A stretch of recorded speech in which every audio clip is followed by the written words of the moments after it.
Happy New Year, Jeff. Happy New Year, 2026. We're already one week down, 51 to go. Yeah, boy, lots going on in the world too. It Yep, started with a bang. I know it did. Never a dull moment, it seems these days, right? So, Steve, thanks for joining us today. Wanted to pick back up our series that we've been, talking about for the last 12 months or so, and just get a sense for kind of where we're at geopolitically, um, and try to focus a little bit more on how companies and businesses can get some takeaways from this on how that might shape what they're doing and how they're thinking about the future. Um, Feels like there's a lot of uncertainty. We already saw that in the first week of the year, and for us up here in Canada, you know, immediately thinking about, oh well, this Venezuela thing, how's that going to impact the oil industry in our country? Does that make the U.S. less reliant? And so topics like that are already coming up, but obviously big energy questions like that have ramifications and trickle down to enterprise and small medium sized businesses. So wanted to get your take on what you think going into 2026. What's the outlook like? What should people be kind of understanding, and what's the current state? Yeah, no, thank you. It's obviously lots going on in the world, both in individual countries that are some of the big power drivers of global events, and then it has implications to their trading partners, their allies, to their competitive strategic competitors, and also to their enemies. And then obviously it does trickle down to individual business levels, especially for small and medium-sized businesses, because a lot of the large multinational corporations that, whether they're North American headquartered or European or Asia headquartered, they have a much broader network of offices around the world and better intelligence. And so, what is kind of happening? I think there's three big pillars. One is domestic economic uncertainty in the U.S. and Canada.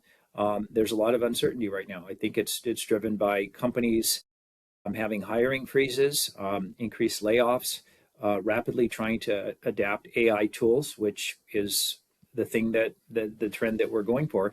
And so companies are wanting to spend less money on expanding their business, expanding their manufacturing. They're looking to try to make it more efficient and more innovative and drive productivity out of it. There's increasing debt levels, especially in the US, where we're basically printing money and chasing funding our massive and increasingly growing deficit with printing money and hoping that other countries around the world will continue to buy US treasuries, which they're worried about. Other countries around the world are worried about the sustainability of the US dollar as a reserve currency, and will the US continue to use the dollar as a hammer for trade sanctions and maybe even military action. So there's a lot going on with US domestic policy that is driving change and impacting change in other countries around the world. We see import tariffs on and off, and so that affects all of our trading partners. If it's perceived that another country or another industry in another country can cut a deal with our country, then the tariffs are off or reduced. And if not, it's used as a hammer or a cudgel to force them into action. We also see export controls on some of our key products, and other countries are using export controls. China is using export controls on rare earth minerals. They're punishing Japan and the West by not releasing it as much. And we need that for our strategic technology, for our AI development, for our EV batteries and clean energy. So we also put export controls on advanced NVIDIA and other chipsets to China. So there's a lot of political and geopolitical tit for tat going on back and forth domestically in the big countries that affect all the rest of the countries around the world. The second big pillar, I think, that's driving uncertainty is the rest of the world isn't just standing by while the US is doing what it does. Every other big regional trading bloc, whether it's the global south, whether it's the BRICS countries, whether it's the prime drivers in other countries such as China, Iran, Russia, they're trying to maximize their own benefit and push back against the US and the West. And so they're taking their own actions. There's lots of sanction busting activity going on by establishment of alternative payment systems. China has its own SWIFT alternative for the international payment system, and increasingly they're doing international transactions in renminbi using their own created payment system, which is sanction proof because no one knows what they're doing except China and their trading partners, and you can't sanction if you don't know what it's doing. So there's a lot of pushback by other countries to get out of this beautiful world trading system that we've had, and it makes it very difficult for U.S. Canadian companies to know what the future path will be, so they can set up stable business operations for sourcing and manufacturing. I think the other big pillar, and this is a macro trend, it's a century shift trend, is, as we said before, we had this beautiful period since Bretton Woods in 1944 after World War II, where all the nations around the world sort of came together after the World War and said, let's set up a global trading system. Let's lower tariffs. Let's do free trade with each other. And it lifted all boats. It lifted the Western powers' boats. It lifted the developing world, the decolonized countries' boats, and reduced poverty and unemployment and created all this global trade system. Well, this system is breaking. It's fracturing. And it used to be a win-win. Let's find a win-win for the world. But now it's a zero-sum game. How can we screw someone over and take advantage for our benefit? It's a very mercantilist policy that we saw prior to this period of global free trade. We see it manifesting itself in many different ways. Japan is being punished by China for comments that Japan made about Taiwan's independence. The U.S. has basically invaded Venezuela and captured their leader and seized their oil assets. They're seizing tankers off the coast of Venezuela. They seized a Russian tanker. So we're moving into this very fractured zero-sum game world, which is dangerous from a World War III perspective, but it also makes it really difficult for companies to know what to do and how to plan on a daily basis, especially for small and medium-sized companies. Yeah, no, great overview. Hey, Steve, just wanted to go back to one. So we'll see how this plays out. But any predictions or any idea with there's like a Supreme Court decision on the tariffs coming on Friday, how you think that might land? You know, it's really hard to say. Later in our little discussion today, we'll talk about state capitalism. And state capitalism is where you have a capitalist system, but the state dictates what that policy is. So it's almost like a kind of form of backward socialism where the government in power, the executive body of the government, picks and chooses winners in industries based on what kind of favors are curried. And it could be that if the tariff ruling is deemed favorable for certain industries and companies, and those companies have curried favor with the current U.S. administration, it's a payback to say, you did what I wanted you to do to meet my national policy goals, so I'm going to cut you some slack. So as an example, Pfizer cut some key medicine, which will lower the cost of healthcare in the U.S., and in part of that deal, Pfizer made a deal with President Trump. Trump said, we're going to cut pharmaceutical duties and tariffs for the other very profitable drugs for Pfizer. So there's deal making going on a company and individual level if you have the power to do that. And so depending on the industry, depending on the lobbying, depending on what backroom deal was done, we could see some more easing of pressure on tariffs on selected industries and companies, depending on who curried favor. I think that trend is going to continue more and more in the future. Okay. So let's talk now about, the lens with which a business is going to look at these sorts of things. So, generally speaking, when we get customers, they are growing. They need to find ways to support their growth with infrastructure for their supply chain. So, different methods of sourcing, setting up manufacturing, setting up distribution, implementing new technology, and all sorts of things like that. Now, does that conversation from your perspective change a little bit, given what you just mentioned about, blurriness or uncertainty, and how does that shift the decision-making process, or what do you think growth looks like now versus what growth looked like, 10 or 15 years ago? Yeah, no, really, really good point. And so the specific aspect that you mentioned around supply chain infrastructure, the hardwiring of the supply chain, warehousing, distribution systems, the inbound transport that supports that, the outbound last mile distribution to the various customer channels, that's a key focus for many companies, especially people in the supply chain arena. What it is it's one aspect of the overall growth strategy of a company. So let's talk about what the traditional growth strategy has been for companies, specifically North American companies, specifically, let's say small and medium sized companies, under a billion in sales. So traditionally, the way companies grow is they add products, they add SKUs.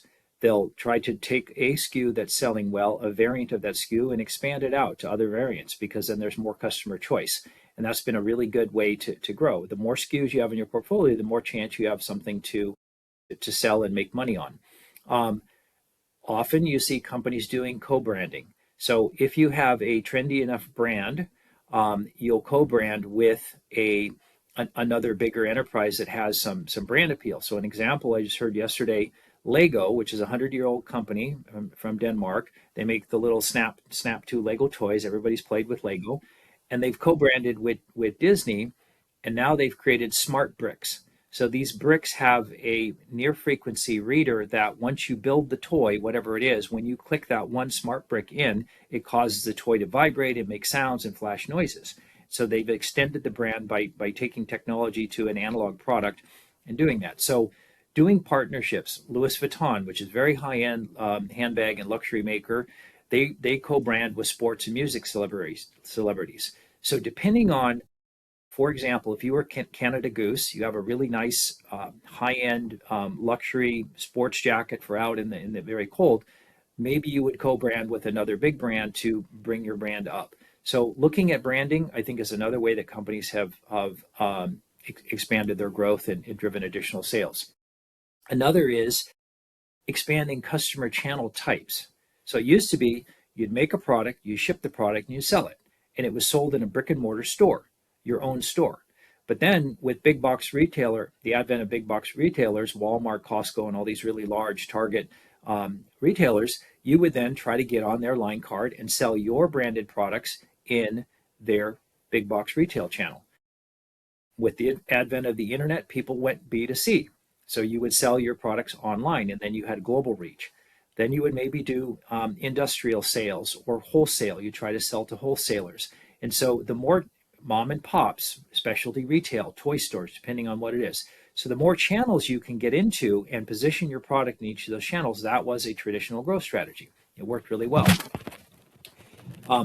Another aspect was if you're a small and medium sized company, you wanted to cover every single zip code in your country, every single Canadian zip code, every single US zip code. So you do that with partnering with FedEx or UPS or DHL, because if you can hit every zip code, you can hit rural customers, suburban, you can hit big city customers, and you can sell into them in those different channels, whatever worked. In addition, a traditional growth strategy was working with overseas distributors. You could bring your product in, ship it from your Canada or US based DC to a distributor, and they would handle the sales overseas. That was a very common model. At least you had some taste into those markets. So these growth strategies still work to some extent, but they're under heavy challenge right now because of the shifting geopolitical environment that we just discussed. It's hard to manage multiple SKUs across the supply chain when you have uncertainty of supply. If your China source is cut off because of high tariffs, or you're trying to shift to Vietnam, you can't manage 10,000 SKUs. It's really difficult. You may need to SKU rationalize and cut down to a smaller grouping of SKUs that you can get a reliable source of at lower duty rates and manage your inventory well. If you have too many SKUs and too much inventory and you can't rely on stable shipping in at a reasonable cost and variable tariffs, you're going to be stuck with the warehouse full of stuff that is, your landed cost is more than your potential selling price. So there's geopolitical aspect is impacting some of the traditional growth strategies. Um, another uh, another aspect is when you have labor shortages in your own country, which we see because of immigration policy, it's hard to, staff your customer service teams and your warehouse teams, whether you run it in source or outsource and that. So a lot of things are changing with the traditional growth strategy that makes, I think it's important for companies to do a complete reset, a rethink of what is the current environment, what are the challenges we face, how do we address those challenges, and then how do we put forth a new growth strategy based on a new playbook. Good point. Well, all good points. Yeah, I think it like those a lot of the typical ways growing are becoming more difficult, and so whether it's a creativity thing or reimagining what's possible or trying to do more with the current customer base or the current SKU assortment, it's probably going to be a little bit more difficult, and maybe that past playbook is probably not the same going into the future. So what do you recommend? What should people be doing to prepare? Maybe not just for like this year, but as you said, it was a really good way of putting it that I'm probably gonna recycle here. A supply chain is hardwired, right? It's not something that you're going to be able to turn over overnight, and so decisions that you make now will have ramifications for many years to come. And so thinking about what the next 5 years looks like, what do you think people should do given the uncertainty? Yeah, no, good question. So I think there's three things. One is very um, broad and strategic, and will take some time to do, and will be a mind shift change. The second is very specific and very tactical. You could actually put an action plan together and just drive a project plan to do. And the third is really digging deep down into the core essence of what is your company and who are you to your consumers, and what are your values. And that's a really hard one to define. And then do you take action based on those values? So the first one is more and more companies are establishing a C-level position called Chief Geopolitical Officer. It's someone that has broad and deep historical background and knowledge, understands how the world works, and understands the current environment to help sort of see over the horizon and get insight into the shifting alliances and trade policies of your own country, your relations, your country's relations with other nations, because it's different for every country. So US relations with other nations is very different than Canada. Canada has more alliances and more friendly allies than the US does. The US is throwing its weight around, and so US has more opportunities in a way to use its power, its hard power, but it also is creating a lot of enemies. Canada has a softer and a more friendly image around the world. Most people around the world don't view Canada as being aggressive. It's a friendly country and willing to do business and trade, and so Canada can use that to their advantage, and Canadian companies can go on brand Canada and use that to their advantage. Creating a chief geopolitical officer position, or a grouping of senior executives that meet regularly to try to understand and map out how the world works, doing a SWOT analysis. What are our strengths? What are our weaknesses? What opportunities are there for our company, for our industry? What are the threats we face? And then coming up with a new strategy is really important. How do you do that? Well, you can meet internally, and as smart as the people are in the company, you also want to rely on outside experts. So go to LID, go to GSCC, go to outside consultancies and talk to them, gather information, understand how it works. Talk to your global accounting firm. If you use a global accounting firm, they have offices all around the world. Tap into their network. Ask them what's going on. Ask them to teach you. Ask them to give you those white papers they write. Ask them to invite you to seminars. Go to those seminars. Learn how things work. Do that with your 3PL partners. If you're working with a global 3PL, they have offices in every single city in the world. They have a huge network. They usually publish all kinds of reports. They have strategy sessions. They're willing to work with their customers that more deeply engage. Great source of information. Go to specialty advisors. There are many specialty advisors around the world that help you navigate entering a new country. Legal advice, tax advice. You have to really build this network of information, and then slowly over time have a methodical strategy to become more aware of how the world is changing, and then how you can interact in that.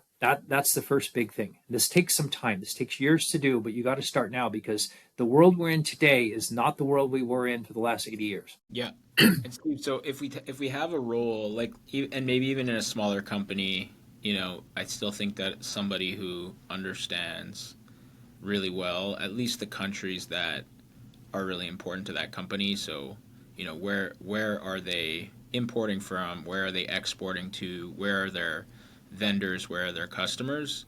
But like, where does that person sit in the org chart? Because it seems to me like it's sort of in between supply chain and operations and finance and accounting. But what's your perspective on that? Definitely. For a small, medium-sized company, it's really, I think, a grouping of people. So if you have a board of directors, if you had advisors, if you are private equity owned, it should be someone from one of those ownership level type people that are involved that understand the direction and can approve those policies and provide input. It should be people on C level, at least the president and someone in finance. And then on an operating level, it should be people in operations and sourcing and supply chain. And it's a team of people that bring each of their unique perspectives to pull it forward. Only when you get to be a quite large company would it justify having a full-time chief executive, chief supply chain officer type of role. But it's really more the idea of pulling together a business plan that looks at future strategy and pulling the right team members together. You could have a fractional, even a fractional chief geopolitical officer from the outside. That's someone you bring in on a as needed basis to help out. So to get to be even more specific, what companies can do right now, even without forming that kind of advisory role, is really kind of look at where do they currently source from, and where are they selling to, and what do they think are potential new growth markets outside of, let's say, if they're a North American company, US or Canadian, if they're only selling in the US and Canada, what are the potential countries that they think their products would resonate in? So is this a type of product that is more teen market oriented? So maybe in Singapore and Japan and Korea, South Korea, Hong Kong, Taiwan, they really like those type of cute little toys that you put on your backpack and things like that. So if that's your product characteristic, would you find other markets that there's a high demand for that type of product? If you're an athletic company and you sell lots of sporting goods and yoga wear and shoes and workout clothes and camping and hiking, where are the countries in the world that there's a lot of people that like camping and hiking and doing outdoor sports? Find those countries and do research on where the demand is for your products. And so you can do that on your own, and then you can start to say, okay, let's put some parameters around this. What's the rule of law in that country? What kind of free trade policies do they have? What kind of currency controls do they have? Can I get my money in and out? Can I operate in that country? Am I able, as a Canadian or US company, to easily set up a foreign legal entity in that country and operate and sell, pay taxes, and then expatriate my profits out? Is it easy to do? And so do that kind of sortation. Now, you're going to need outside advisors like LID or GSCC and others to help you with that, but at least start that process. So identify those markets that you think there's high potential for sales in. Then you can start to think is, what is the best way to sell into that market? What is my market entry strategy? What Incoterms should I use? Should I sell from my US or Canadian base FOB warehouse and let a foreign distributor do the transport in and import and sell? Or maybe do I want to set up a legal entity and I sell to my own foreign entity in Singapore or Hong Kong or Japan, and then I sell to the variety of channels that exist in that market? So you can look at different market entry strategies based on your own, freedom of knowledge and trade capability. The other thing to consider is what kind of government programs exist. Many countries, such as Singapore, have all kinds of government incentives. They have bonded logistics parks. You don't even need to set up a legal entity. You can land goods in Singapore and hold your goods in a 3PL warehouse that's government run, that's government bonded, and sell into the market domestically. Your domestic customers can buy from you and be the importer. You don't need to deal with it. So there's different programs that exist that the certain governments that are more advanced are willing to offer you to be able to come in. If you set up entities in Singapore and you hire a certain number of staff there, they will pay for the training of your staff. They will help you for the recruiting of those people. There's all kinds of benefits and incentives they'll give you. They will give you corporate tax holidays if you do certain levels of investment. So there's all kinds of incentives. The world is open for business if you're willing to explore it and look at it. One Yeah, what last do you little point think? on this. Yeah, Sorry. I just wanted to ask a question on that, Yeah. Steve. Like, in a kind of blanket statement, so it might not be easy to answer, but because I would have intuitively gone in the opposite direction to say, if we're a Canadian company, for example, have we really exhausted all of our opportunities here? Maybe now's the time to focus domestically because of uncertainty, but it sounds like you're saying the less risky option might be to create more markets to sell into so that we're not so tied to a single country, right? Yes. So I mean, I obviously depends on the company, but that would you say generally speaking, going outside of, your current market and maybe your neighboring country is a smart decision? I would say look at both. You need to do the business case and look at both. I mean, it doesn't have to be an either or. Some of the big things when looking at a market is what is the birth rate of that country? What's the population growth of that country? The Western world is aging fast and populations are sort of trending on a declining state. There's a lot of talk right now on social media of, oh, there's a decline in birth rate in the West, and the West is being taken over by the third world and all this other, conspiracy stuff. But partially it's true. Birth rates are declining. And so it is what it is. Societies will not change their direction. But where is the growth rate? The growth rate is in the developing world. There's lots of consumers there. They're getting wealthier. Asia is the fastest growing consumer region in the world, and it's the second fastest, highest birth rate in Southeast Asia after Africa. So look where the market is, look where the consumers are, and look where people are spending more money. And that's where I think you need to target the market. Um, the other little aspect is if you're a Canadian U.S. company and you're already sourcing from Asia because you have a factory in Asia or you source from Asia for your growth strategy, you could set up a warehouse with 3PL in Asia, ship it from your point of manufacture to that Asian distribution center, and then sell into the market right there. It's a complete bypass of the U.S. and Canada. No duty, no tariff on the import, no expensive $3,000, $4,000 a container inbound. You just ship it for $400, $500 container from China to Singapore, and you're in your market. Cycle time 2-3 days. No carrying costs is 2-3-4 days of carrying costs and a month worth of DC storage. So you can really make your product available in the local market cheaper and faster to meet those market demands if you set up that infrastructure to do that. You don't need many companies bring product into the US or Canada and then they turn around and they ship it back out. It's the Yeah. silliest money Well, and it's time almost wasting like thing to do. the saying it a different way, the globalization has made it such that people are used to doing business with these countries, but it's overwhelmingly been, at least for us in North America, to bring stuff in. And now you're sort of saying, well, flip it. We don't necessarily have to bring, if it's already coming from a country that involves putting it on a boat and bringing it to a port and importing it, you could very well just put it on a boat to send it to another one of these markets, and those opportunities should be explored. Like there's a world beyond, just the U.S. market, for example, especially when it comes to products that you can, advertise for and sell through social media. Those things can be done, internationally pretty easily, right? Absolutely. I mean, if you source in Asia and sell in Asia, there's ASEAN free trade agreement, which most of the Southeast Asian countries are members of. So you make something in Vietnam and you sell it to Malaysia, it's duty free. No duty, no tax, and it's right there. So there's all these opportunities for those who are willing to kind of look outside the box.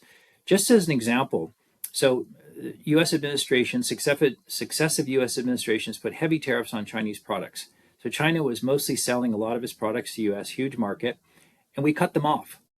And so what happened? Did China fall over? No. China posted a 1 trillion, that's 12 zeros, 1 trillion with a T, trade surplus. What did they do? They pivoted. They turned and they stopped selling to the US and Mexico to a great degree, and they sold to the rest of the world. So the rest of the world is now consuming a lot of the Chinese products. So they pivoted. That's at the state level. China is very smart. They pivoted and they're selling all their products to all the rest of the world. So why shouldn't US and Canadian companies take that example and do a pivot? Try to create more domestic US sales, but at the same time explore international markets because everyone Yeah. else is. Are people scared off by the uh, I don't know how to say it. I'll just say it this way. You know, a product that you can sell in the U.S. for retail for $100, you know, won't be able to retail for the same amount in some of these Asian countries. Is that maybe a reason why people are scared off from trying that? Sure, sure. But again, what's your margin on the $100 product, right? So if you sourced it at $20 and you're selling it 100, and after everything you made, $30 profit. Well, if you sourced it at $20 and you sell it at at 60 in another country, it's $40 less than what you sold in the US, but you could strip out all those carrying costs and supply chain costs and duties and all the other things. And so maybe you made at the end of the day less net margin, but you have additional revenue and you have access to an additional market. And that Yeah, additional, yeah, yeah, potentially higher volume even, right? yes, could be higher volume. Yeah. And an entry into that market. And if the economy turns really bad in your home country, in the US or Canada, and people stop buying discretionary goods, they only buy those necessities and they stop buying, we don't need 20 toys, we're only going to buy 2 toys, whatever. Your market could dry up, but if you've got your foothold into these other markets, you're getting some first mover advantage. So I think that's a thing to think about, sort of the long game. Um, the last thing that I would say, and this gets to the what are your values as a company? Because I think it's really important. And what do you believe in? And for small and medium sized companies, a lot of them are really value based, and so you need to make your own decision on it.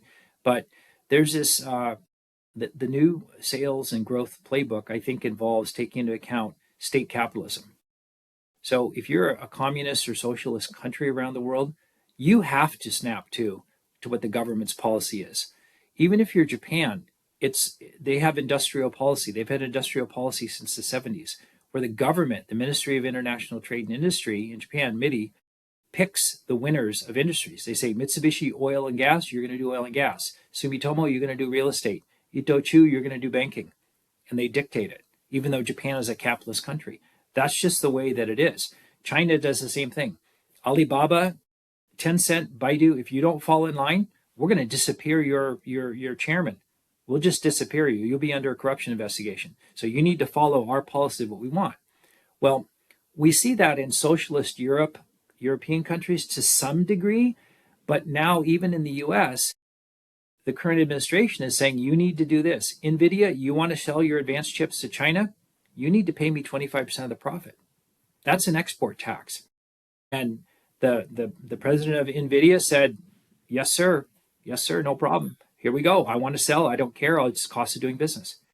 Pfizer said, sure, we'll offer our drug products at lower margins, maybe a cost for consumers, because that plays well on TV, and the president has reduced drug costs for people, which is a big issue. And Pfizer, the deal you get now, you can have duty free imports on your other discretionary drug products. So all kinds of deals are being made, and as a company, you have to first of all decide, is it in your values to do that? Secondly, if it is, what are those things that you can participate in, and through trade associations, to see, are you in alignment with your current government's policies, and does that fit with your values and morals? And if it does, then go for it, because that is the new way of doing business. Things are going more transactional. There's less purity in the world. It's more transactional. So you can get on board and you can take that action, or you can say, no, I'm not going to. I'm not going to. It goes against my values as a company. But it's your choice to do that. But at least be aware of it, because that's what your competitors are doing, and that's the dynamics that you're going to face. No, appreciate that, Steve. Steve, I'll put you on the spot here as a last part. You know, any predictions, whether that's to do with how the economy is going to go, or the stock market, or what's going to play out geopolitically, or anything else that you think is worth mentioning as we wrap up here? Yeah, I think that U.S. policy, if you can call it that, is really driving a lot of things more than I even thought. I thought we were sort of bumbling and stumbling into things, but it feels like there is a very, very robust policy to continue to drive U.S. economic dominance through our stock market, through deregulating AI, through pushing the Genius Act, which addresses stablecoins, to pump up the use of stablecoins, which is a form of crypto backed by hard assets such as US dollar and gold. And so these things are really, really giving additional new life to the dollar because people were running away from US treasuries, and the administration was worried about the dollar becoming less relevant. But by pumping up stablecoins, we see that all the Tether and the other USD and other stablecoin issuers are buying treasuries now. They're buying billions and billions of US treasuries and hard bullion gold to back the stablecoins. And so our treasury secretary, he's like, this is great because we're extending the life of the dollar as a dominant currency. Second thing we see is a very robust military policy. The US bombed Iran with Israel support together. We've invaded Venezuela. We've effectively going to take over their oil and gas industry. Today, the U.S. president talked about seriously buying Greenland from Denmark because it's got rare earth minerals and it's a strategic choke point to the Arctic. So it seems like that's more serious now, given these recent military actions. And so will the U.S. militarily invade Greenland just to take it and say, Denmark and NATO, what are you going to do? I don't know, but maybe they'll say, let's not get to that point. Let's just sell it. So we remove that possible stressor. It's really hard to read what U.S. foreign policy is, but it's definitely muscular and it's definitely very, very robust. And so the world is changing faster than I even thought 3-4 months ago. And, let's see what happens. But companies need to have a plan. You can't not have a plan. You need to do the things that we're talking about in this podcast to be prepared, or you may find yourself, irrelevant and out of business because your supply lines are cut off. Yeah, well said. Well, Steve, appreciate the time, and this will be posted on LinkedIn, and you'll be able to find Steve's information there. And if anyone has any questions or wants to talk to us further, we'd love to talk to you guys. So thanks, everyone. Have a good one. Thank you. Bye. Thanks, Jeff. Great. Take care.